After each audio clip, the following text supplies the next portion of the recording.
안녕하십니까.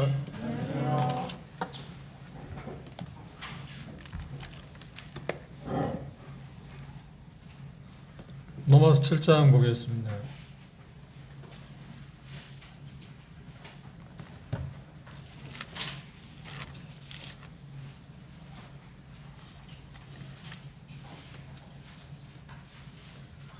로마서 7장 7절부터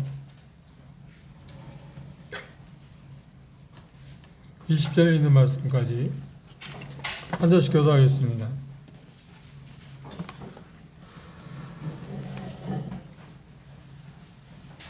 제가 먼저 로마 7장 7절 읽겠습니다.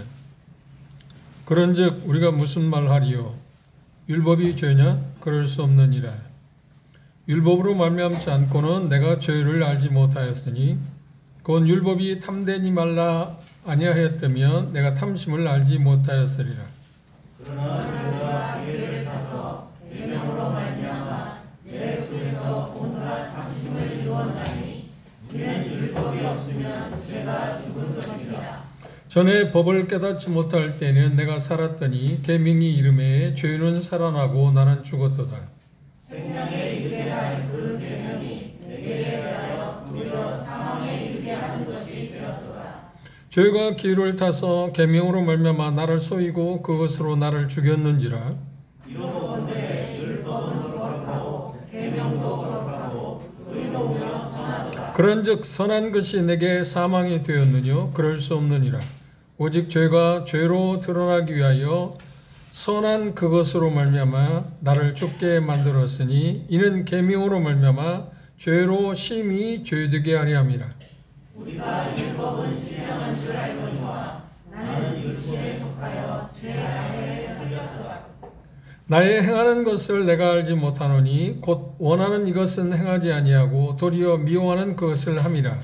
만일 내가 원하지 아니하는 그것을 행하면 내가 이로써 율법이 선한 것을 시인하노니 이제는 이것을 행하는 자가 내가 아니요 내 속에 거하는 죄니라. 내 속 곧 내 육신에 선한 것이 거하지 아니하는 줄 아노니 원함은 내게 있으나 선을 행하는 것은 없노라. 선을 행하는 것은 내가 원하는 바는 선언하지 아니하고 도리어 원치 아니하는 바 악을 행하는도다. 만일 내가 원하지 아니하는 것을 하면 이를 행하는 자는 내가 아니요 내 속에 거하는 죄니라. 예, 거기까지 보겠습니다. 이 말씀의 내용을 보면 생각보다 이해하기가 생각보다 어려운 말씀입니다. 지난 시간에 이제 그리스도인들은 율법에서 자유케 되었다. 그것은 7장 1절에서 4절에 표현하고 있는 것처럼 율법을 한 남편으로 묘사하고 거듭난 우리들을 한 아내로 표현했습니다. 그런데 첫 번째 남편 말고 새로운 신랑이 묘사되어 있는데 그게 곧 그리스도라고 표현되어 있습니다.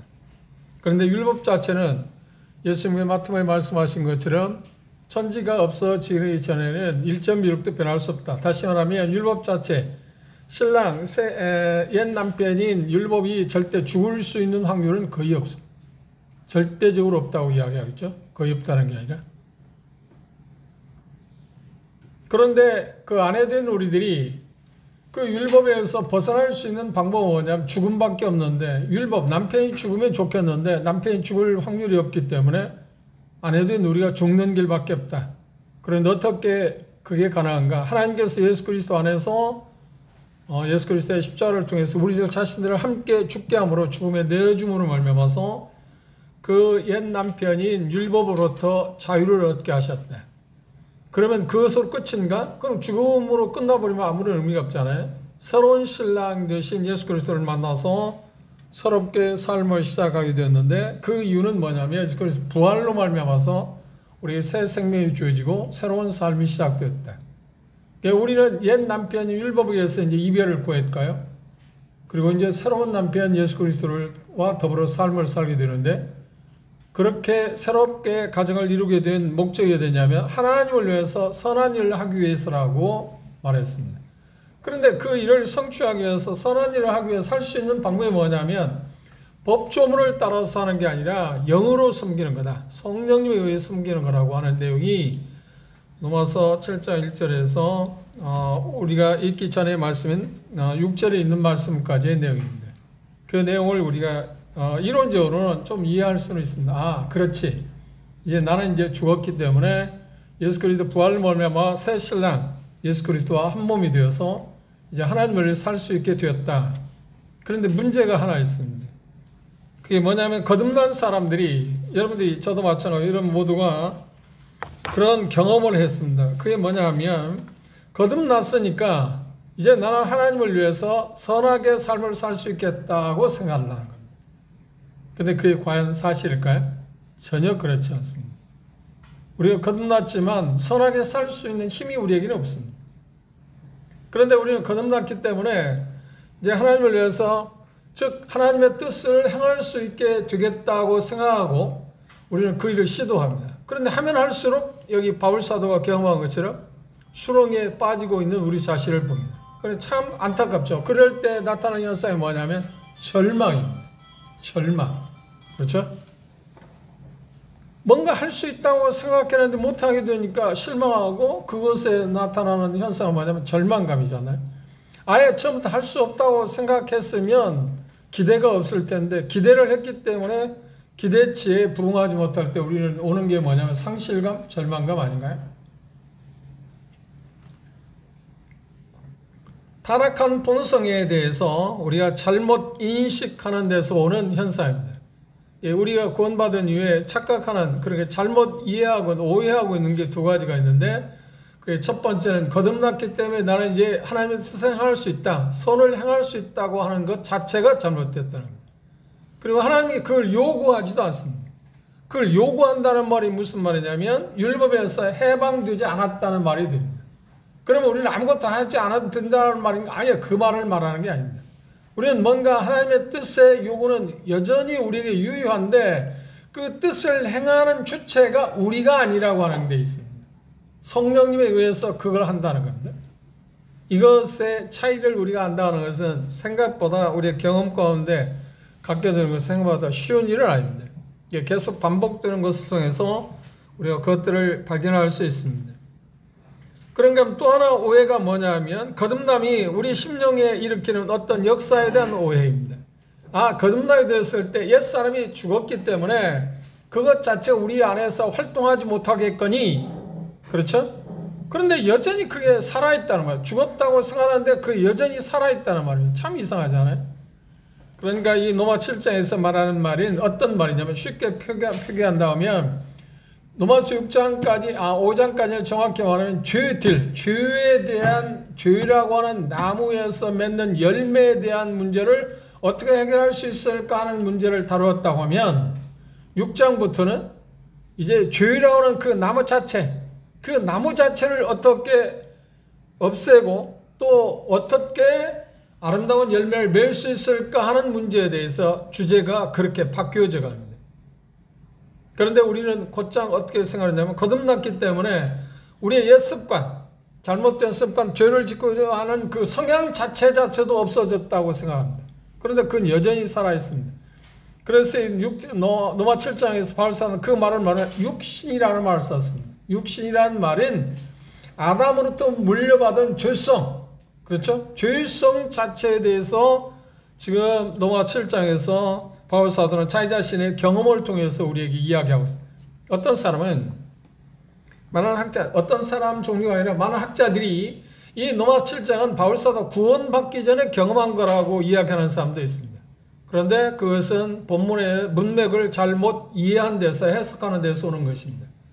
분명한 것은 바울 사도는 구원받고 나서 이런 경험을 자기가 실질적으로 했다고 하는 것을 지금 이야기하고 있습니다. 그렇죠? 그래서 끝부분이면 오라 나는 공고한 사람이다. 이 사망의 몸에서 누가 나를 건져. 이 사망의 몸이라는 건 무슨 말인가요? 육신, 아담으로부터 물려받은 그 죄의 성향에서 어떻게 누가 나를 건질 수 있을까 하는 것에 대해 탄식, 권유에 대한 표현입니다.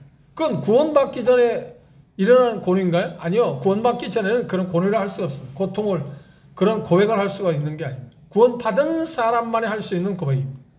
그런데 해답은 뭔가? 아, 그리스도로 말미암아서 내가 하나님께 감사한다. 그건 차후 우리가 생각해 보기로 하고요. 이 두 가지 오해를 우리가 갖게 되기 때문에 우리가 절망감을, 첫째가 뭐라고요?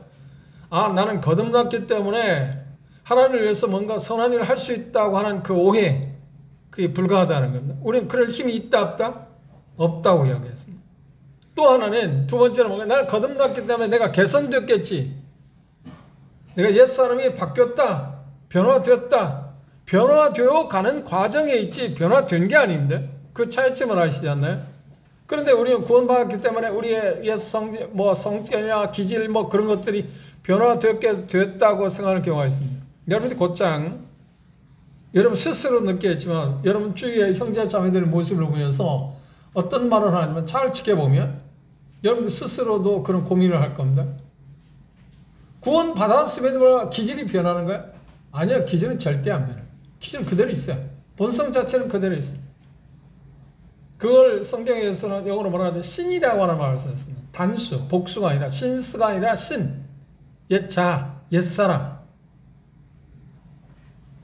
그게 여기 로마서 7장에서는 육신이라는 말을 썼습니다. 그래서 계속 7장을 우리가 읽었지만 반복되는 표현들이잖아요.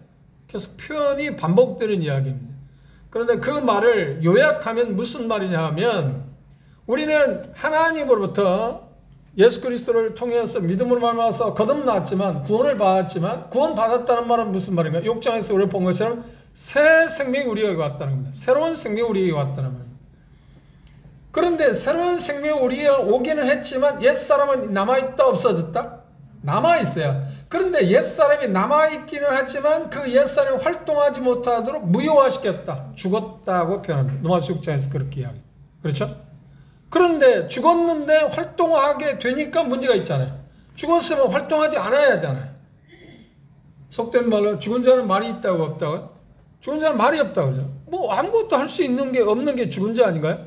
그런데 여기 육신에 대한 죽음을 이야기할 때 그 세력을 잃었지만 힘을 발휘할 수 있는 힘을 잃었지만 여전히 우리 안에서 뭘 하고 있다?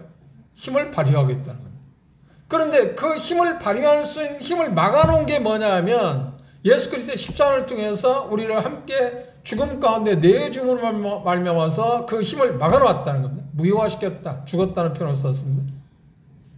그리고 그것은 이제 어떤 부정적인 문제가 종지부를 찍기는 했지만 긍정적인 죽음은 아무것도 할 수 없으니까 뭔가 해야 하잖아요. 하나님의 요구사항을 우리가 부응해야 하지 않나요? 순종해야 하지 않나요? 어떤 의의 열매를 맺어야 하지 않나요? 근데 의의 열매를 맺기 위해서는 할 수 있는 게 새로운 힘을 우리가 힘입는 것밖에 없어요. 그런데 우리는 우리의 옛 육신을 통해서 그 일을 하려고 계속하고 있다는 거예요. 왜? 그게 움직이니까. 우리 안에서 움직이니까. 구약의 신뢰를 보면 재미있는 사건을 통해서 이 이야기를 좀 더 이해하기 쉬운 이야기 하나 있습니다. 그것을 제가 설명해 드리면서 여러분에게 좀 가까이 다가설 수 있도록 도와드리겠습니다. 사사기를 보십시오.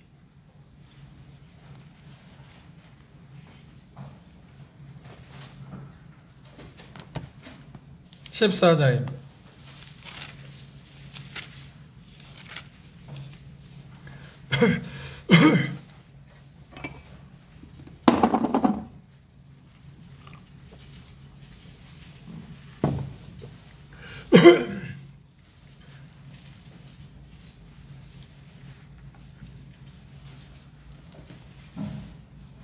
(14장) 8절 9절 찾아보실까요?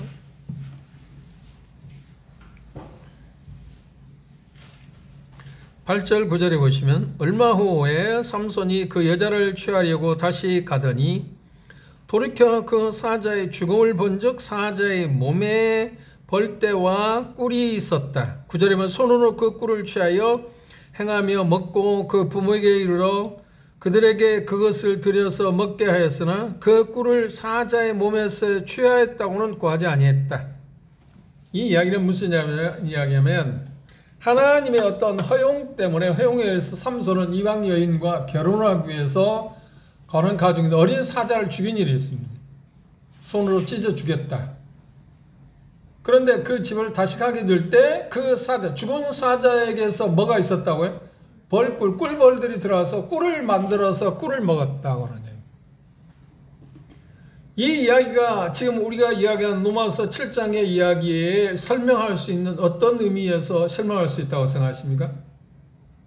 우리 육신은 마치 죽은 사자와 같아. 그런데도 죽은 사자와 같지만 힘이 있습니다. 그냥 인간적으로 말하면 죽은 사자 아무 힘도 없잖아요. 아무리 연약한 게라우드라 할지라도 죽은 사자를 이길 수 있잖아요. 그런데 여기 죽은 사자의 은유적인 표현을 썼을 때 우리의 육신을 죽은 사자로 우리가 생각할 수 있다는 거예요. 사자라고 이해하면 동물의 왕 아닌가요? 어떤 것도 집어삼키는 그런 힘을 갖고 있는 게 사자입니다. 그런데 삼손이 그 사자를 죽였습니다. 그러니까 죽은 것에서 뭐가 있었나요? 벌떼들이 그곳에 둥지를 틀고 그곳에서 얻어내는 열매를 얻게 되는 꿀을 얻었다. 생생한 꿀을 얻었다. 그러면 생각해요. 살아있는 사자에게 벌떼 들어가서 꿀을 맺을 수 있나요? 꿀의 열매를 우리가 얻을 수 있나요? 절대 불가합니다. 죽었기 때문에 그곳에 벌떼가 있었고, 그래서 우리가 참 식품 가운데서 정말 좋아하는 꿀을 먹을 수 있었다고 하는 이야기입니다. 그러면 죽은 사자는 뭔가? 우리 육신에 대한 이야기고, 벌들은 뭘 말하는가요? 그리고 새로운 생명입니다. 새로운 것이 그곳에 이식했습니다. 그래서 벌꿀은 뭔가? 열매. 그렇지. 하나님을 위해서 하나님과 삶을 살 수 있는 그 열매에 대한 이야기로 우리가 모형적으로, 상징적으로 우리가 접근해 볼 수 있다. 꼭 그렇다고 이야기할 수 없지만 쉬운 설명이 하기 위해서 제가 찾아낸 게 바로 그런 것입니다. 근데 어폐가 있습니다. 이걸 제가 찾아낸 게 아니라 조지 스위팅이라는 사람이 있는데 그분이 이 부분을 찾아냈습니다. 그래서 그분이 그렇게 설명한 걸 제가 어느 책에서 봤습니다. 그런데 그 내용을 들을 때 쉽게 이해할 수 있겠다. 그렇죠? 사자가 살아있을 때 그것에 벌들이 어떻게 감히 접근할 수는 있을지 모르지만 쏘기 위해서 침을 그에게 꽂을 수는 있을지 모르지만 그에게서 무슨 벌꿀을 채취할 수 있겠나요? 벌꿀을 생성할 수 있겠나요? 가능성이 없지 않나요?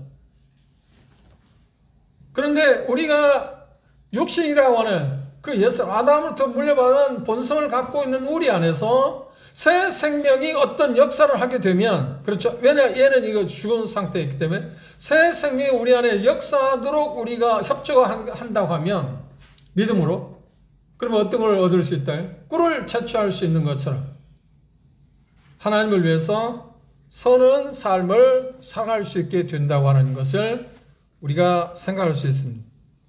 이 말씀에 보면, 로마서에 보면 이 법이란 말이 계속 나옵니다. 법, 그렇죠?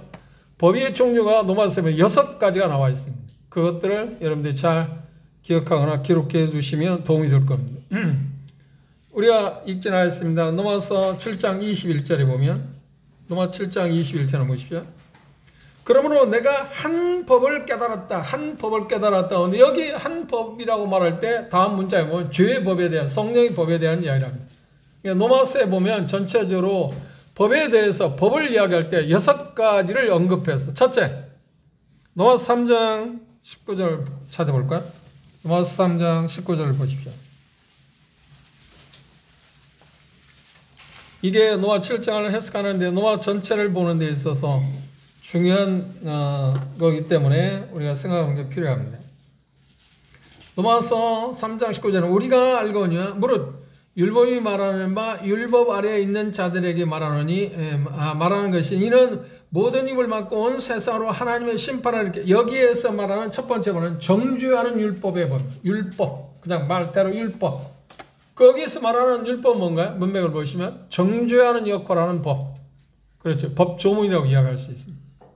율법, 정죄 역할하는 율법이 첫 번째 법입니다. 두 번째, 3장 21절에 보시면, 로마서 3장 21절입니다. 로마서 3장 21절에 보시면 한번 읽어볼까요? 이제는 율법 외에 하나님의 한 의가 나타났어요. 율법과 선지자들이 증거를 받은 것이라고 이야기했는데, 여기 표기하는 것은 뭐냐면 하나의 그 원칙으로서의 율법, 그러니까 어떤 잣대, 이게 옳으냐 그러냐, 이게 죄냐 죄가 아니냐 하는 것을 죄는 척도의 역할하는 그 법으로서의 율법, 그것이 하나의 법으로 나와 있습니다. 세 번째, 로마서 3장 27절에 보면, 로마서 3장 27절, 3장 27절 한번 함께 읽어봅시다. 시작. 그런즉 자랑할 때가 어디뇨? 있을 수가 없느니라. 무슨 법으로냐? 행위로냐? 아니라 오직 믿음의 법이다. 믿음의 법에 대해서. 여기 믿음의 법이라는 말은 문맥을 보시면 뭘 말하는 거야? 자기의 의의를 부정하는 것. 자기의 의의를 부정하고 하나님께서 우리에게 주어진 것을 그대로 받아들이는 것을 믿음의 법이라고 말했어요. 믿음의 법. 그렇죠? 그 다음 네 번째, 7장 21절, 23절, 25절 우리가 읽은 본문에 보면 죄의 법이라고 했어요. 죄의 법. 죄의 법을 사로잡는다 그랬습니다. 이 죄의 법이라고 하는 데는 생각의 법에 대한 승리를 거듭하는 지체들 속에 있는 법. 그러니까 육신의 속에 들어있는 죄. 그 법. 그래서 여기 죄의 법이라고 하는 말은 뭐냐면 육신이라는 표기도 했고, 바꿔 말하면 죄의 본질에 대한 언급으로 지금 이야기하고 있습니다. 죄의 본질 자체는 없어지는 게 아닌데, 죄의 본질이 있기 때문에 우리는 죄를 짓기도 하고 죄를 지는 가능성이 있습니다. 이게 문제입니다. 지금 현재 우리가 문제 되는 게 바로 이것입니다. 이게 없었다고 하면, 다시 말하면 거듭나자마자 우리에게 있는 죄의 본질이 우리에게 하나님께 뽑아버렸다고 하면 그게 천국 생활일 텐데, 그건 아니고 이제 그분이 오실 때, 우리 주님이 다시 오실 때 그게 우리에게서 완전히 없어집니다. 그래서 우리는 실상 그분의 오심을 대망하는 가운데 하나가 뭐냐면, 우리를 계속 괴롭히고 죄와 그 죄의 법과 투쟁하는 삶이 종지부를 찌부릴 수 있기 때문에 그분의 오심을 우리는 기다리는 겁니다.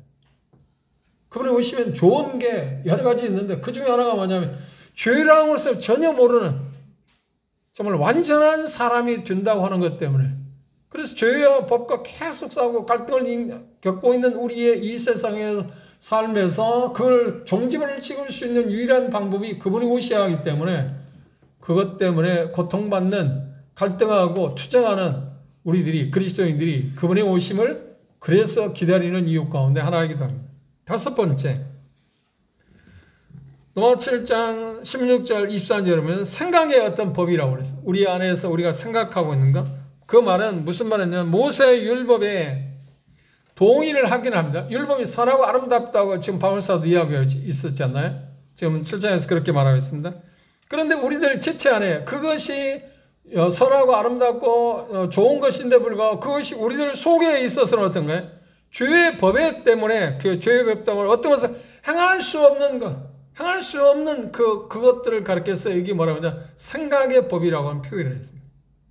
그 다음 마지막 여섯 번째가 뭐냐면, 로마서 8장 2절 4절에 보면 성령의 법, 죄와 법에서 우리를 해방시킬 수 있는 유일한 하나의 또 법이 있는데, 그 힘, 법이라고 해서 어떤 능력, 힘이라고 표기하겠죠. 성령의 법이 있다고 합니다.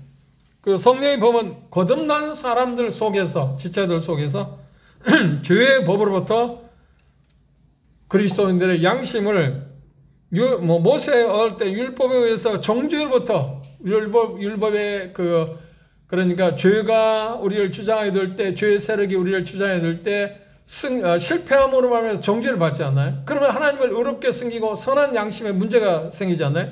그 모든 것에서 우리를 구원할 수 있는 능력을 부여하는 것, 그것이 뭐라고요? 성령의 법이라고 그랬습니다.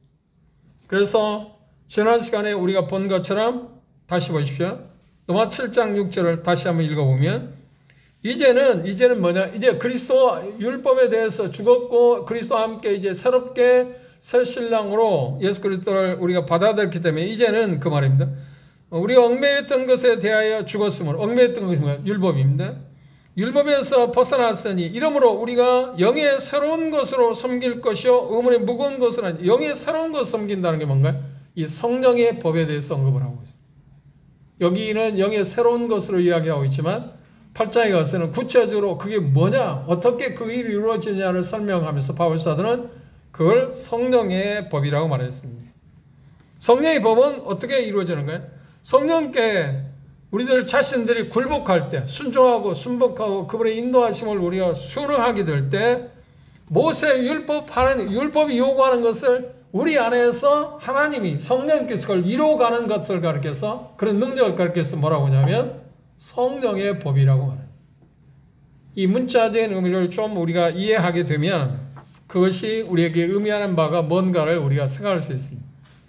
그래서 6가지 법에 대해서 여러분들이 조금 이해를 하고 있는 게 필요합니다. 그 중에서 가장 중요한 게 뭐냐면 율법이라고 하는 어떤 법이라고 하는 그 자체 기본적인 것입니다. 그런데 우리들 자신들이 그것에 우리는 계속 매여 있으니까요.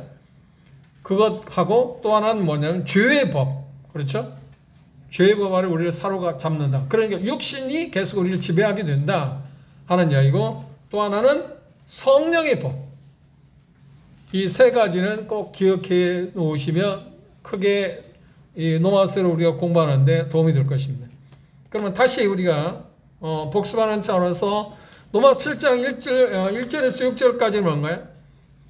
죄를 지어서 안 되는 이유에 대해서 바울 사도는 설명하죠. 2가지 설명 중에 또 다른 하나의 예라고 그랬습니다.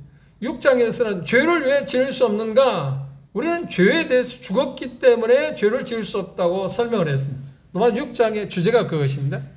그리고 노마서 7장 1절에서 6절까지는 죄를 왜 지을 수 없는가? 2번째 이유를 설명하는데, 우리는 그 율법에서 벗어났기 때문에, 죄를 지을 수 있는 그 가능성에서 우리가 해방되었기 때문에 죄를 지을 수 없다. 맞는 말이잖아요.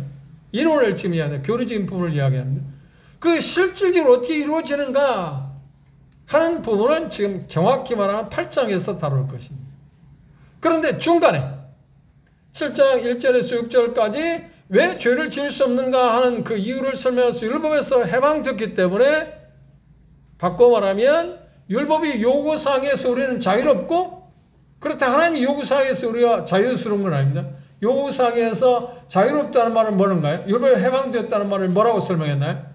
율법이 요구하는 사항에서 나는 자유인이야, 무율법주의자, 그건 말하는 게 아니고 우리 자체적인 힘에 의해서 할 수 있는 일에서 우리가 자유롭다는 거예요.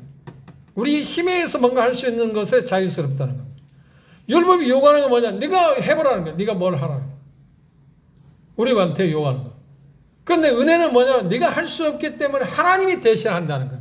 이 차이점을 기억해. 그 차이점을 모르면 우리 주변에서 제가 듣기에 그게 사실인지 아닌지 모르지만 그런 이야기를 하더라고요. 어떤 형제가 계속해서 율법에 대한 법에서 벗어났다는 말을 죄송합니다. 자유스럽다는 말이 해방되었다는 말을 모든 어떤 요구상에서 우리는 해방된 사람처럼 이야기한 걸 들어봤습니다. 그리고 그 형제가 어떤 그 용인교회에서 그런 걸 비친 것뿐만 아니라 다른 지역교회에 와서도 그 가까운 친척들이 있는 그 지역교회에서 그런 자리에서 그쪽에서 그것 때문에 설왕설래하는 것을 제가 직접 들은 일도 있습니다. 그리고 그 영향을 받아서 우리 할 수 있는 게 아무것도 없어. 하나님이 다 하셔. 그것처럼 무책임한 이야기예요. 언뜻 들으면 그 옳은 이야기 같지만 아니에요. 그렇지 않아요. 율법의 해방은 그런 의미가 아니라고 그랬습니다. 율법의 해방은 뭐인가요? 우리 힘에 의해서, 우리 자체적인 힘에 의해서 할 수 있는 데서 우리가 자유스럽다는 말이지, 그 요구상에서 우리가 해방됐다는 말은 아닙니다. 하나님의 요구상은 여전히 변함이 있어요, 없어요? 변함이 없어요. 그 철폐될 수 있는 게 아니다니까. 근데 율법에서 해방됐다는, 율법이 요구하는, 내 힘으로 뭘 하라고 하는 게 율법이잖아요. 거기에 해방됐다면, 하나님이 요구하는 것은 뭐냐? 이제 우리의 자체적인 힘으로부터 우리가 뭔가를 하라고 하는 것을 취소했다는 거예요. 그걸 할 수 있게 하지 않았다는 말이에요. 대신 무엇에 의해서 할 수 있다고요? 그렇죠. 성령님에 의해서. 그 아들에 의해서. 영으로. 성령님으로 인해서 하나님께서, 그래서 빌립보서 2장 13절, 12절, 12절에서는 뭐라고요? 우리 안에 행하시는 분이 하나님이시다. 기쁘신 뜻으로 행한다고 그랬잖아요. 그 성령님에 의해서, 하나님에 의해서 예수 그 문맥에 따라서 그런 표기가 달라지기는 합니다만, 그러나 가장 좋은 표현은 뭔가요? 더 좋은 표현은 성령님에 의해서 그걸 행하신다는 거예요. 그것이 율법에서 해방이지, 율법의 해방을 그렇게 잘못 오해하시면 안 됩니다. 그래서 로마 7장은 지금 우리 자체적인 힘에 의해서 하나님을 섬기는 데서 해방되었기 때문에 우리는 죄를 지을 수 없다. 그러면 의를 이루기 위해서 열매를 맺기 위해서 할 수 있는 게 뭐냐 하는 것을 8장에서 얘기하는데 지금 그러면 7장 7절에서부터 2항에는 뭔가요? 그 중간에 그걸 달성하기 위해서 자기가 시도한 가운데서 이루어진 그 어떤 갈등의 요소를 막간이라고 명하겠죠. 연극의 1막 2막 하면 막간에 일어난 일들에 대해서 지금 기록한 게 뭐냐면 우리가 읽은 본문입니다. 이해하셨나요? 그런데 이 본문에 지금 이야기하고 있는 것은 뭔가 우리는 죄를 지을 수 없다. 왜 죄를 지을 수 없는가? 율법에서 해방되었기 때문에. 그런데 바울 사도는 어떤가요? 우리도 그런 경험을 한 것처럼 그걸 시도해봤어요. 뭘 시도해? 우리 힘에 의해서 그걸 할 수 있다. 아까 얘기했잖아요. 우리가 오해하고 있는 두 가지 있다. 첫 번째가 뭐라고요? 아, 이제 거듭났으니까 새로운 생명이 왔으니까 우리는 뭔가 할 수 있어. 하나님을 선하게 기쁘게 할 수 있어. 열매를 맺을 수 있다고 착각한다는 오해라는 겁니다. 그리고 우리가 거듭났으니까 우리에게는 육신 자체가 없어졌을 거야. 그게 기능이 어떤 영향을 행사할 수 없을 거야. 그 말을 다른 말로 하면 나는 죄를 지을 수 없을 거야. 그래서 생각한 게 잘못된 사람이 만드는 교리가 뭐냐면 완전 성화주의자들 그러잖아. 우리는 죄를 안 짓는다. 이 말도 안 되는 소리를 하는 게 그런 데서. 왜냐하면 그 육신이 개선되지 않았다는 것을 모르기 때문에. 육신은 개선될 수 있는 게 아니야. 기질이 개선될 수 있는 게 아니야. 그럼 거듭난 사람들이 왜 의로워질 수 있는가? 그런 기질이 있는데 본성이 있는데 그것이 죽고 그런 것이 나타나지 않는 때가 있는데 왜 그런가? 어떤 때 그렇습니까? 성령을 쫓아 행할 때 그게 기능을 발휘하지 못한다. 그러나 여전히 그게 있는데도 성령을 쫓아 행하지 않을 때는 옛날 모습 그대로 나타나잖아요. 그 말이 무슨 말이냐면 쉽게 표현한다면 술 주정뱅이가 예수를 믿었습니다. 노름꾼이 예수를 믿었습니다. 그러면 믿는 순간 어느 기간 동안 술 입에 대지도 않잖아요. 노름을 하지도 않아요. 그런데 그에게는 어떤 기질이 있냐? 노름 기질이 있어요. 저도 그런 이야기를 실제 있었던 이야기인데 이 가까운 그 지역교회 어떤 젊은 형제가 대단히 지성입니다. 그런데 그 형제가 구원받기 전부터 이 사행심, 이 노름이라는 게 화투가 아니고 그 젊은이들은 뭘 해요? 트럼프 갖고 그거 하는 게 습관화됐어요. 그런데 거듭났어요. 구원을 받았어요. 그리고 주 안에서 잘 자랐어요. 그리고 그 지역교회에서 청년의 어떤 리더도 했어요.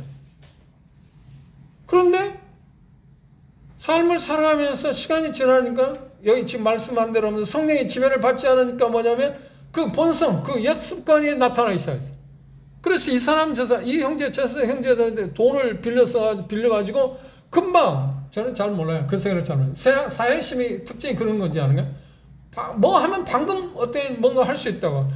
그 노름하거나 마작하는 사람의 특징이 그렇다고 하더라고요.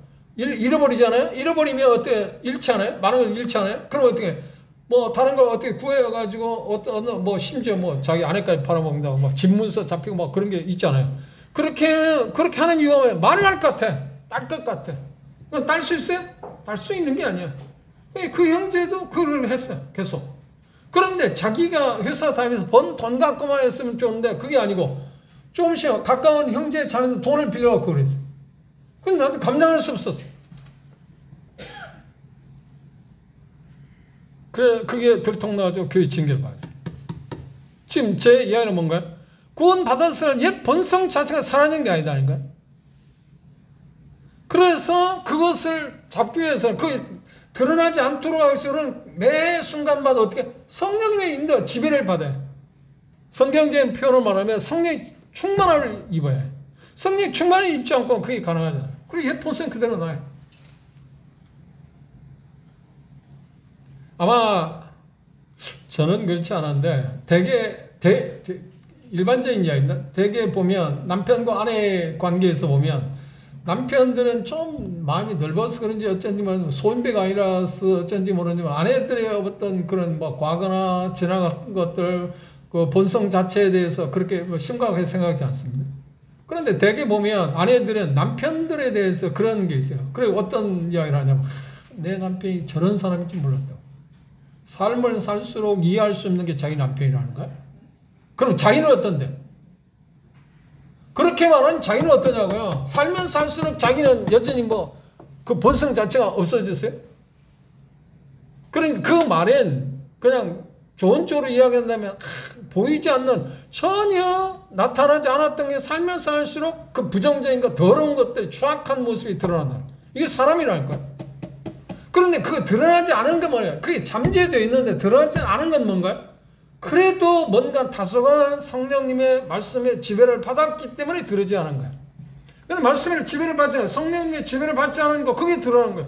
그 모습을 보면 어떻게, 저런 뭐 동물하고 내가 결혼했나? 저는 흉측한 동물도 있나? 그렇죠. 훨씬 더러운 게 사람의 마음이에요. 그 사람 본성에 대해서 기대하지는 마세요. 나 자신도 그런데 내 남편이나 내 아내라고 내 이웃에 대해서는 그렇지 않을 거라고. 나도 더러운데. 본성 자체는 변하는 게 아니라니까요.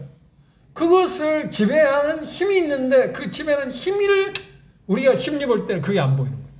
그 좋은 모습이죠. 그리스도를 닮은 모습이 나타나죠. 그래서 성경에 뭐라고 하냐면 성호라고 말하는 거예요. 의로워진다, 거룩해진다고 표현해요. 우리는 믿는 순간에 신분적으로는 의로운 사람이에요. 그리고 거룩한 사람이라는 거야. 근데 현실은 거룩한 사람인가요? 아니요. 죄의 본질이 우리에게 있다니까요. 그래서 그것이 우리 안에서 계속 역사를 해요. 그래서 그 표현을 가장 쉬운 좋은 예로 아까 삼손이 사자 죽인 데서 꿀이 거기에 깃들이고 거기서 나타난 꿀이라는 정말 아름다운 열매를 맺을 수 있던 이야기를 했지 않아요? 그게 우리라는 거예요. 그러면 그러기 위해 살 수 있는 게 뭔가요? 죽은 사자로 그냥 놓아둬야 하는 거예요. 죽음에 나 자신을 내어놔야. 살아있으면 벌꿀이 오지 못하잖아요. 사자에게 살아있는데 어떻게 벌꿀이 들어가요? 죽은 상태에 있으면 그 사자에게 벌꿀이 들어갈 수 있다니까. 그래서 어떻게 해요? 꿀을 생산할 수 있다. 아름다운 열매를 맺을 수 있어요. 우리 똑같아요. 우리들이 죽은 사람이라는 것을 이미 그리스도 안에서 죽었다는 것을 믿음으로 받아들이게 되면 그때 어떻게 성령님께서 인도하심을 받게 되면 우리 안에 어떻게 그렇죠. 꿀과 같은 그런 아름다운 열매를 맺을 수 있다. 또 하나 실례를 볼까요?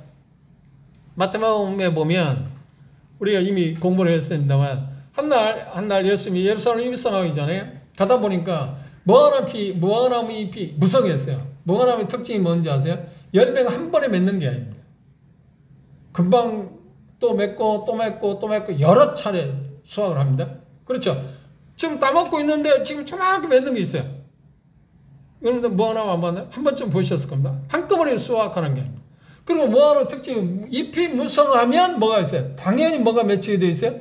열매 맺히게 된 거예요. 그래서 시장에서 예루살렘 입성하고 있는데 무화과나무가 무성하니까 틀림없이 이 나무에는 뭐가 달렸겠지 하고 가보니까 있어요 없어요? 하나도 없어.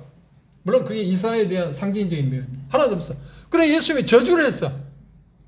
그럼 그 다음날 와서 보니까 제자들이 와 보니까 나무가 말라 죽어가는 거야.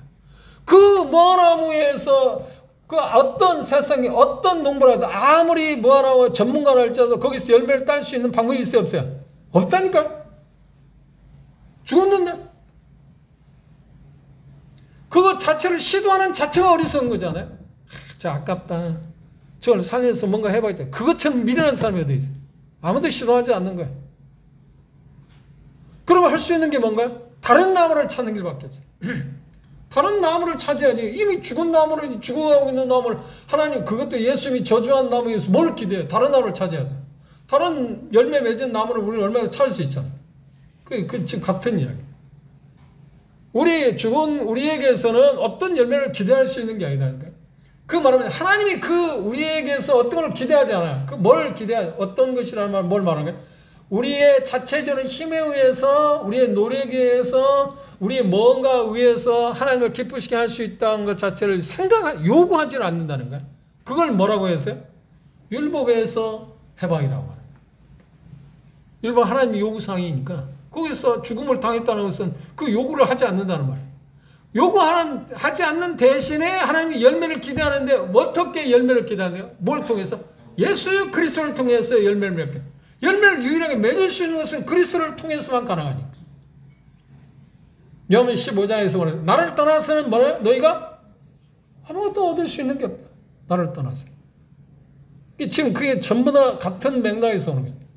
요한 15장에 포도나무에 대한 비유가 아닙니다. 그건 비유적인 표현입니다. 비유는 요한복음에 비유가 없습니다. 요한 15장에 그 말씀이 꼭 어떤 이 비유라고 우리가 생각하는데 정확히 따지면 요한 15장의 포도나무는 비유가 아닙니다. 비유적인 표현이죠. 포도나무가 열매를 맺기 위해서 포도가 열매를 맺기 위해서 어떻게 한다고요? 가지에 붙어 있어야 한다. 그 말은 뭐예요? 포도나무는 누구라고 상징적으로 표현하는데? 예수님이라고. 농부는 누구라고요? 하나님이 포도나무에서 열매를 기대하기 위해서 그러니까 예수 그리스도 붙어있는 포도나무 우리가 같은 붙어있잖아요. 지금 같은 포도나무잖아요. 포도나무 뿌리, 줄기, 잎사귀, 가지 다 그게 다 포도나무잖아요. 포도 잎만 보고 지금 포도나무라고 하지 않잖아요. 포도나무 뿌리만 보고 지금 포도나무라고 하지 않잖아요. 줄기, 잎도 그 다음에 가지도 모두 다 포도나무잖아요. 근데 우리는 지금 포도나무 대신 예수님이 붙어있는 사람입니다. 그러면 우리가 열매를 맺을 수 있는 방법이 뭔가요? 거기 붙어있어야 하는 거예요. 다시 말해 그분의 힘을 힘입어서만 가능하지 포도나무 강아지에서 열매가 있는데 순에서 열매가 있는데 아무리 자기 자신이 나무 위에 진액을 빨아낼 때 노력한다고 해서 열매를 맺을 수 있어요? 없어요? 가능성이 없다는 거예요. 똑같은 이치예요. 그분의 도움을 받아야만 우리가 뭔가 할 수 있어요. 하나님을 기쁘시게 할 수 있어요. 누구의 도움? 예수 그리스도밖에 없다는 거예요. 예수 그리스도. 그런데 바울 사도는 지금 우리가 읽은 로마서 7장에서 7절에서부터 읽은 이야기는 뭐냐면 그분의 도움 없이 자기 안에 있는 새 생명이 있으니까 그리스도라고 하는 그분이 성령 계시니까 그러기 때문에 그분의 힘 말고 자기 힘에 의해서 뭔가 할 수 있다고 노력해 본 거야. 지켜보려고 해본 거야. 시도해 본 거야. 그런데 그거 뭐라고 해? 아 이게 가능성이 없다. 그래서 사명을 할수록 자기는 어떻게 해? 계속 수렁에 빠져. 어느 수렁까지 빠졌다고요? 그 마지막 고백이 뭐예요? 오라 나는 정말 공고한 사람이다 말이야. 정말 나는 절망적이다. 그리고 뭐라고 해요? 나를 어떻게 선한 열매를 맺을 수 있게 할 수 있느냐고 묻는 게 아니냐. 뭐라고 해요? 누가 나를 이곳에 건져줄 수 있냐? 누가 나를 건져줄 수 있냐는 거예요. 바꿔 말하면 문제의 해결책은 어디에 있느냐고 질문해요. 그럼 바로 뭐라고 해요? 그리스도로 말미암아 하나님께 감사합니다. 그리고 해답은 어디에 있다고요? 로마서 8장에서 해답하고 있다고 그러죠. 그러면 그 부분을 생각하면서 여기 어려운 말인데 조금씩 설명을 좀 해봅시다.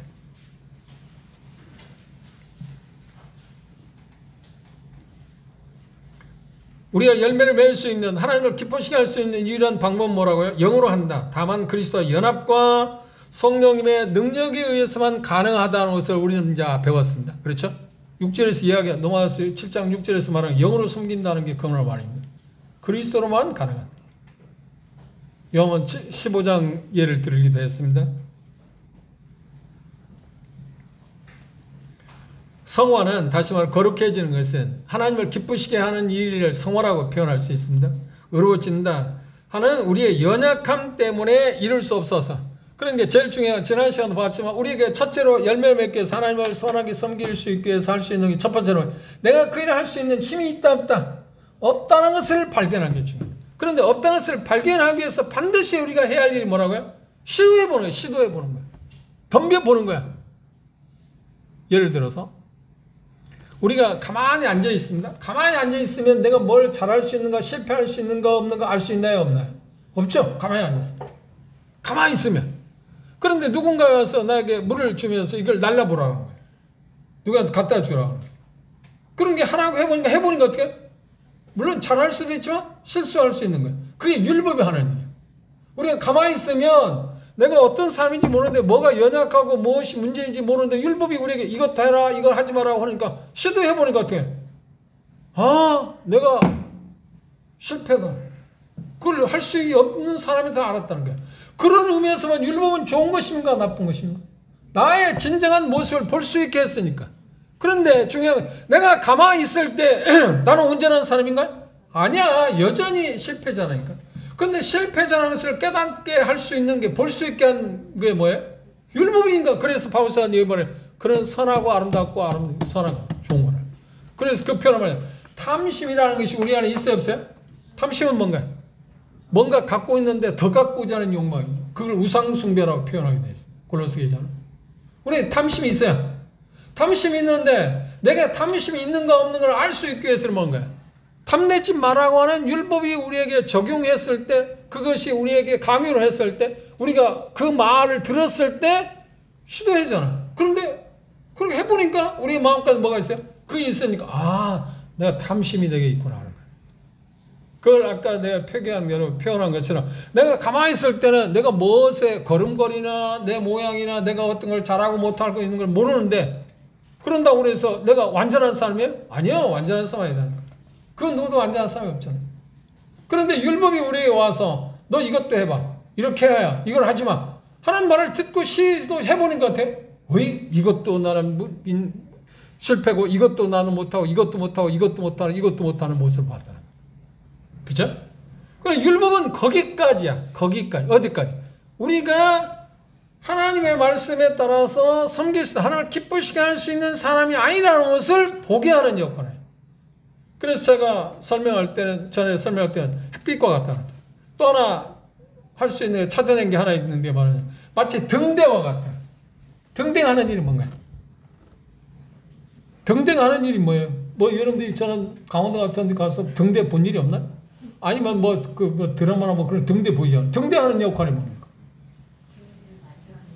배들이 어려울 때, 안개나 그럴 때 어려울 때 조난사고를 당하지 않도록 하기 위해서 일종의 비침을 주는 것이잖아요. 그렇다면 등대가 조난당하고 있는 그 배들을 구원할 수 있나요? 선원들을 구원할 수 있는 힘이 있나요? 없어요. 단지 알려주는 거예요. 율법 같은 거예요. 알려주고 도움을 받으라는 거예요. 그러면 우리가 조난을 당했을 때 등대가 비춰주는 빛을 통해서 조난을 당했을 때 할 수 있는 게 뭐예요? 등대의 힘을 받을 수 없기 때문에, 도움을 받을 수 없기 때문에 우리는 구주선을 기다리는 밖에 없잖아요. 그렇죠? 그런데 구주선을 기다릴 수 있는 위치에 가기 위해서는 반드시 어떤 상태에 이르렀을 때 우리는 구주선을 기다리죠? 내가 조난 당했다는 것을 아는 것이죠. 우리가 잘못된 데에 지금 들어왔다는 것. 등대가 비춰주는 것을 통해서 내가 정상적으로 지금 항구를 가고 있는가, 아니면 지금 조난 당할 수 있는 대로 가고 있는가를 비추는 그 역할을 하는 그것에 의해서. 그런데 우리는 배를 운행하는 사람들 거의 그런 일을 당하지 않잖아요. 그런데 간혹 그렇게 실수하는 사람도 있잖아요. 그런데 우리는 그거 좀 다르게, 우리는 처음부터 조난당하잖아. 우리는 처음부터 잘못된 사람. 등대를 찾아갈 수 있는 힘이 없어. 그래서 등대가 비춰지는 빛이 뭐냐면 너는 조난자야. 근데 힘으로는 그게 가능하지 않아. 그런데 조난을 당했을 때 일반적으로 할 수 있는, 선원들이 할 수 있는 게 뭐예요? 자기 힘을 향해서 뭔가 하려고 노력할 거 아닙니까? 그렇죠? 그런데 해도 안 되면 어떻게 해요? 이제 구주선을 기다리는 것밖에 없죠. 근데 제일 중요한 게 조난을 당했을 때, 내가 조난을 당했을 때 자기 힘으로 거기에서 벗어나는 노력하는 것을 포기하는 것입니다. 아무리 해서 안 됐을 거 아닙니까? 그랬어요. 두 손 다 벌어져요. 그리고 할 수 있는 게 뭐예요? 구주선을 기다려요. 우리의 구주선은 누구인가요? 예수입니다. 정확히 말하면 여기서 표현한 대로면 성령의 법이란 성령입니다. 그분의 도움을 받을 수밖에 없다니까. 그분이 오셔서 우리를 안전한 항구로 우리를 인도한다니까. 율법은 등대와 같고 햇빛과 같고, 햇빛이 하는 역할은 뭐야? 먼지가 있다는 것을, 이게 뭔가 문제가 있다는 보여주잖아. 그럼 그걸 바로잡기는 하는가요? 그걸 일으키는 장본인가? 아니요, 선화가 아름답다는 그런 이야기잖아.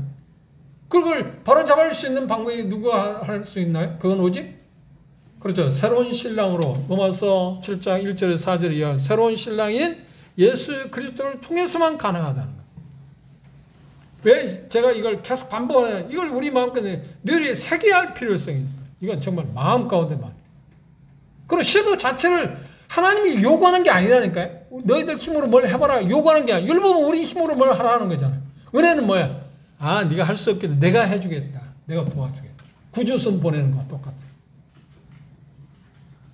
그럼 우리는 이제 어떻게 하는 거야? 구주선을 타야 할 겁니까? 아니면 조난선에서 계속해서 노력을 할 겁니까? 그건 어리석은 거 아니야? 뭐가 나면 말랐는데 그 나무에서 열매 맺기를 기다려야 합니까? 다른 나무를 차지합니다. 다른 나무를 차지하잖아요. 유일하게 열매를 맺게 하시는 분이 누구라고요? 히브리 2차자는 뭐냐? 믿음의 주요 온전케 하시는 누구를 바라보라고요? 예수를 바라봐.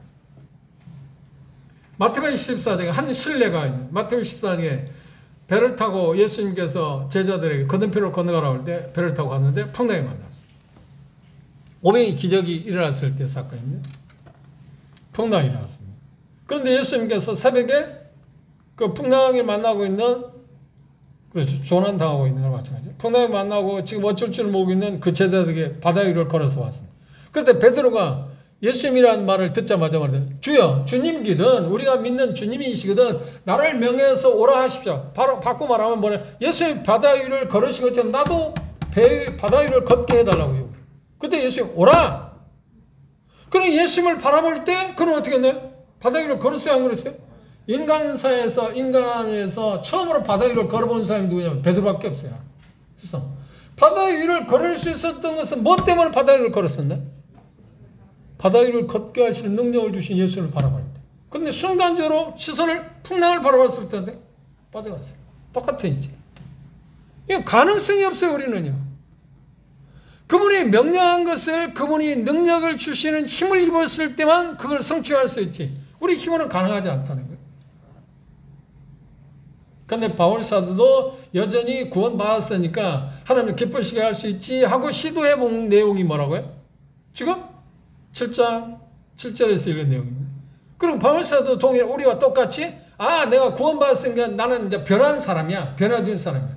그리고 시도해 본 게 뭐예요? 그렇잖아요. 그런데 그가 발견한 거야. 내 안에 육신이라는 게 있다. 죄의 본성 자체가 없어진 게 아니다를 본 거예요. 그때서. 그런데 그걸 발견한 게 뭔가 계속 해보니까 안 되니까. 이거 왜 그러지? 그리고 그분은 뭐라고 합니까? 이 본문에서 뭐라고 했나? 선을 행하려고 하는데 할 수 있다고 없다고? 없어. 그리고 도리어 뭐가 있어요? 죄를 짓는데 그 죄를 짓는데 그 죄가 뭔가? 내가 행한 것이 아니라 죄의 법이 내 마음에 있다고 해서 보는 거야. 죄의 법이 뭐라? 육신이라고 말했죠. 아담으로부터 물려받은 죄의 본성이 내 안에 있는 것을 그때 본 거야.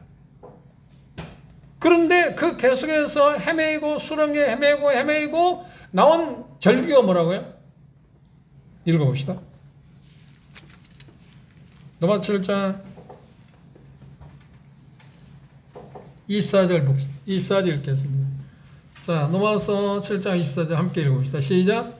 오라 나는 곤고한 사람이로다. 이 사망의 몸에서 누가 나를 건져내랴. 우리 주 예수 그리스도로 말미암아 하나님께 감사합니다. 이 부분은 다음 시간에 우리가 이 말이 뭘 의미하는지를 우리가 생각해 볼 것입니다. 탄식, 절규입니다. 어디서 절규가 나왔나요? 자기 힘에 의해서 율법이 요구하는 것을 계속 해보려고 노력해도 안 되니까 너무 고통스러운가 부르짖은 절규라니까요. 오라, 나는 정말 곤고한 사람이다. 그 의미를 우리가 다음 시간에 생각해 볼 겁니다. 이 사망의 몸에서 이 사망, 여기에 말하는 사망은 뭔가요? 구원받기 전에 그 사망을 가리키는 거 아니야. 죄로 말미암아서 이길 수 없는, 그러니까 쉽게 말하면 육신이 자기를 계속 지배함으로 말하면 선을 행하고자 하는 그렇지 못하는 데서 오는 결과에 대해서 자기가 너무 고통스럽기 때문에 거기서 헤어나오고자. 누군가 나를 건져주면 참 좋겠다. 그래서 해결자를 만났는데 누구라고요? 우리 주 예수 그리스도를 만나게 되었다고 지금 바울 사도는 고백하고 있습니다. 율법이 우리에게 하는 역할 가운데 그런 기회만 있으면, 시간이 기회를 다스라고 하는 표현을 썼는데 재빠르게 우리에게 침투합니다. 율법을 적용할 때, 바꿔 말하면 그 말이 무슨 말이에요? 율법을 적용한다는 말이에요. 우리 힘에 의해서 뭔가 하려고 하면 할수록 뭐가 나타나요? 드러나는 건 뭐예요? 열매가 뭐예요? 선한 것이요? 악한 것이요? 악한 것. 죄만 지. 양심을 가청하는 거예요. 하려고 하면 할수록. 뭐 한다고 하는 말이 무엇을 주체가 뭐라고 했어요? 나 자신. 성령님에 의해서 예수 그리스도의 힘을 빌려서 하는 게 아니고 우리 자신의 힘에 의해서 뭔가 하려고 하면 할수록 계속 정죄의 수렁에 빠지지 벗어나올 수 있는 방법이에요. 율법이 여기서 하는 거였어요. 그런데 바울 사도는 거기에 지쳤습니다. 해도 안 되니까. 그러면 오늘 마무리합니다. 여러분 그런 시도를 해본 일이 언제입니까? 나는 하나님을 기쁘시게 해봐야겠어. 나는 하나님을 기쁘시게 할 거야. 그리고 시도해봤나? 제가 이 부분을 이야기할 때, 노아 7장을 이야기할 때 기억하실지 모르지만 이 경험 가운데 있는 사람이 많을 거라고 적을 거라고. 생각보다 적다고 그러잖아요. 그냥 대다수 구원받아서 난 구원받아서 됐어. 어떻게 된 상관없어요. 그냥 그럭저럭 살아가지 뭐. 되는 대로 살아가는 거지. 그거 투쟁하고 고통받고 할 필요가 없어. 그렇다고 해서 고통이 없는 거야? 자각만 못할 뿐이지 그것처럼 비참한 사람은 없어요. 우리는 그런 경험을 해야 해요. 시도를 해요. 계속 하면 할수록 시도를 하면 결과는 뭔가요? 내가 그걸 할 수 있는 힘이 되게 없구나. 그걸 발견하는 것은 얼마나 놀라운 진리인지 아세요? 얼마나 놀라운 복인지 아세요? 내가 해도 안 돼. 그런데 거기까지 왔는데 그것을 느낄 때 해답을 받침하다. 로마서 7장에서 지금 후반부에서 이야기하고 있는 그 해답을 바울 사도의 경험을 우리가 이해를 못한다면 절망이잖아요. 방법이 없잖아요. 그런데 내가 할 수 있는 힘이 없다는 것을 발견했을 절망이겠지만 반대로 그 지경에 이르렀을 때 나를 구원할 수 있는 해답이 있다. 거기서 벗어날 수 있는 해답을 볼 수 있다는 거예요. 어디에까지 갈 때? 절망지. 내가 뭔가 할 수 없다. 그 말은 쉬운 표현을 한다면 우리가 구원받기 전에 본질적인 구원받기 전에 복음을 듣기 때문에 내가 죄인이라는 것을 보았잖아요. 내 죄인이라는 것을 깨달았어요. 이제 드디어 정말 내가 그 정도의 차이가 있습니다. 어떤 사람 죄에 대해서 느끼는 정도가 만이라고 하면 어떤 100일 수도 있습니다. 그러나 하여튼 죄에 대해서 어떤 느낌이 왔습니다. 고통이 왔습니다. 그럴 때 죄인이라고 하는 사실을 알게 되었을 때 그 전에는 복음을 듣기 전에 죄인이라는 사실을 몰랐잖아요. 복음을 들을 때 죄인이라는 사실을 알게 되면 절망적이잖아요. 그런데 그것이 끝인가요? 아니야. 거기서 구원할 수 있는 예수님에게 도움을 받을 수 있다. 그 길이 열린다는 거예요. 그런데 그 길은 언제 그 길이 열려요? 내가 죄인이라는 것을 알 때 그 길이 열린다. 그게 눈이 띄인다. 죄인이라는 것을 알지 못하는 사람은 예수님을 필요로 하지 않는다니까. 그래서 예수님 뭐라고 말씀하셨나요? 마태복음 9장에서도 뭐라고요? 나는 의인을 부르는 것이 아니라 죄인을 부르러 왔다. 누가복음 19장에서 나는 세상에 온 이유가 뭐냐? 죄인을 불러 구원하기 위해서 왔다. 죄인이라는 것을 깨달을 때, 알 때 예수 그리스도를 발견할 수 있다. 그러기 전까지 예수를 발견할 수가 없어요. 여기 로마 7장 내가 하나님을 위해서 기쁘게 할 수 있는 힘이 내게 없다는 것을 알게 될 때 기쁘게 할 수 있는 힘의 원천을, 근원을 우리가 찾을 수 있다는 거예요. 누구? 예수 그리스도. 지금 바울 사도는 그리스도를 찾아냈잖아요. 그 경험을 지금 이야기했어요. 그래서 우리가 더 이상 진행하기 전에 우리 마음과 내가 나는 그런 경험을 해봤는가? 고통을 느껴봤는가? 나는 하나님을 기쁘시게 할 수 있다고 생각해서 착각했던 오해했던 가운데 그런 마음을 갖고 시도해봤는가? 시도해보지 않은 그걸 시도하세요. 계속 해보세요. 그런데 그걸 시도해보지 않고 지금 내가 이론을 이야기하잖아요. 그건 아무런 의미가 없어요. 실제로 우리에게 다가오질 않아요. 그럼 고통을 겪어봐요. 수렁에 빠졌을 때 허우적대고 나를 완전히 포기했을 때 내가 내 힘의 자의적인 힘에 의해서 하나님을 기쁘시게 했다는 것을 알게 됐을 때 도움을 요청할 수 있잖아요. 실제로 일반적으로 이야기하면 내가 목마를 때 물을 찾잖아요. 목마르지 않는데 누가 물을 찾아요? 목마르지 않는데 누가 물을 찾지도 않을 뿐만 물을 준다고 그러는데 그걸 고마워요? 마셔요? 왜 나 목마르지 않는데 물을 주지? 저 사람 참 이상하네. 그렇지 않나요? 하나님이 똑같아요. 내 갈증을 느낄 때 물을 찾게 되고 물을 찾게 되면 당연히 물을 주시는 분을 우리가 만나게 된다. 그래서 하나님은 그런 표현을 목마른 자들아 누구든지 내게로 오라. 그러면 내가 값없이 주겠다 하지. 누구에게? 목마른 자에게. 목마르지 않는 사람은 오라고 한 일이 있나? 목마르지 않는 사람이 물을 준다고 한 말씀이 있나요? 없어요. 똑같은. 내가 하나님을 기쁘시게 할 수 있는 사람이 아니라는 것을 알 때 하나님을 기쁘시게 할 수 있는 분을 만날 수 있다니까. 그러기 위해서 우리가 할 수 있는 게 뭐예요? 시도해봐요. 시도해봐요. 한 주, 두 주, 세 주, 다음 달에 만날 수 있는 확률이 있는데 그때까지 시도해보세요. 하나님 앞에 덤벼보라는 말이에요. 내가 하나님 기쁘시게 할 수 있어. 한번 해보자. 한번 보세요. 그래야만 지금 이 성경에서 이야기하는 것을 조금 경험할 수 있지. 그러기 전에는 그 이론적으로 그게 맞아. 그럴 수 있어. 그러겠네? 하는 정도지. 예를 들어 수박 겉핥기시지. 내부를 우리가 볼 수도 없고 맛볼 수 있는 게 아닙니다. 다음 시간에 이 부분에서 좀 더 설명을 해드리고 해결자 되신 예수님이 우리에게 제시하고 있는 그런 부분을 접근해 보도록 기도합시다.